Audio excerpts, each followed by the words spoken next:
Well, hey everybody, it's Chris Bumbury here from JoBlo.com, and guess what? This morning, I was one of the lucky folks to get an early look at a little movie you may be looking forward to, Avengers Endgame. Now, I should start this off by saying that anyone looking for spoilers or plot points whatsoever won't get what they want out of this review.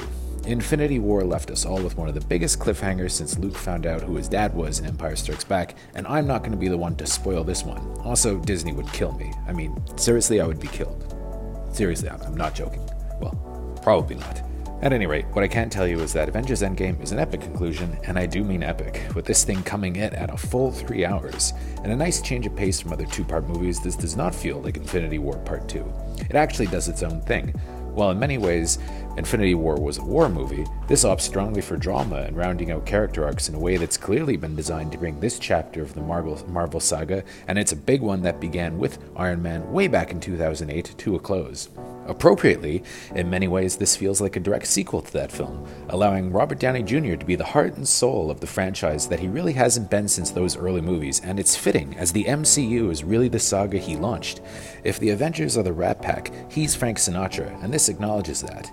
He's the first one you see when the movie starts up, and much of it centers around his journey. That said, if Robert Downey Jr. is the Frank Sinatra of this saga, Captain America is at least his Dean Martin, and so the film also provides the conscience of this saga, a way of furthering his arc, giving him a lot of screen time with Iron Man to bring the core back to the team. The way this is done is surprising, with Paul Rudd's Ant-Man being pivotal, not only in the sense that he comes up with something for them to do, but the way it's done itself owes something to the heist mentality of those films, with Alan Silvestri having a ball playing with heist movie-style soundtracks in his score, which alternately harken back to Henry Mancini's Pink Panther, his own work with Marvel, and, of course, another movie that he scored, but even mentioning the title might give too much away. Everyone gets their moment to shine, with big changes in store for Scarlett Johansson's Black Widow, and especially Jeremy Renner's Hawkeye, who gets my favorite action beat early in the film, and a little throwaway bit that has a neat cameo that drives home the fact that the action designed by the Russo brothers is as tight as always, even if a movie like this has little time for grounded fights.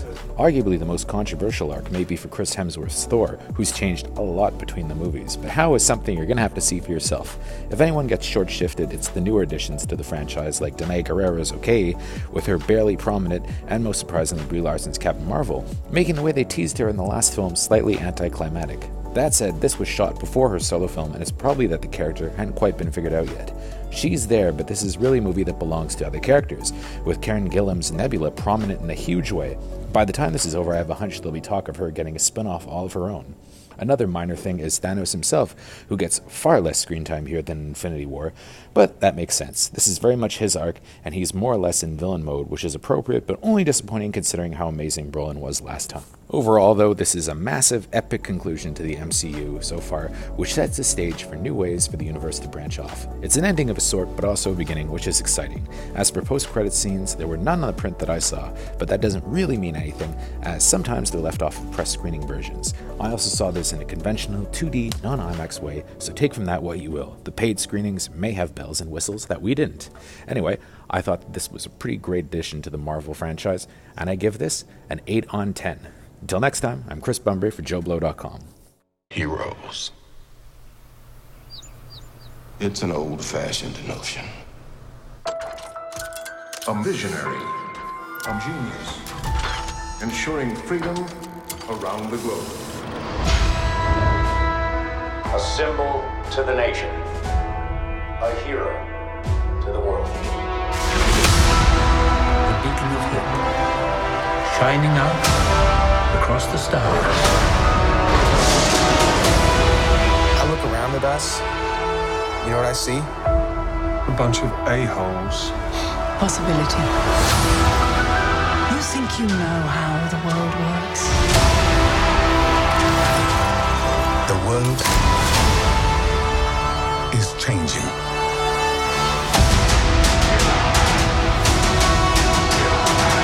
We need heroes.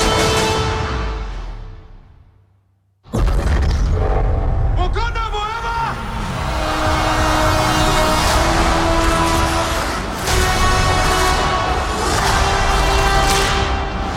Our very strength invites challenge.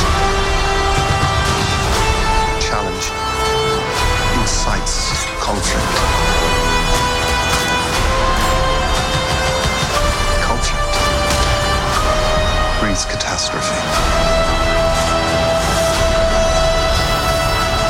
The thing isn't beautiful because it lasts.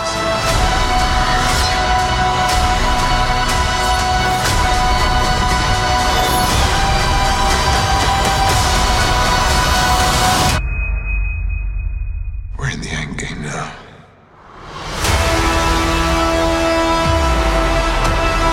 Before we're done, we still have one promise to keep. If we can't protect the Earth, you can be damn sure we'll avenge it.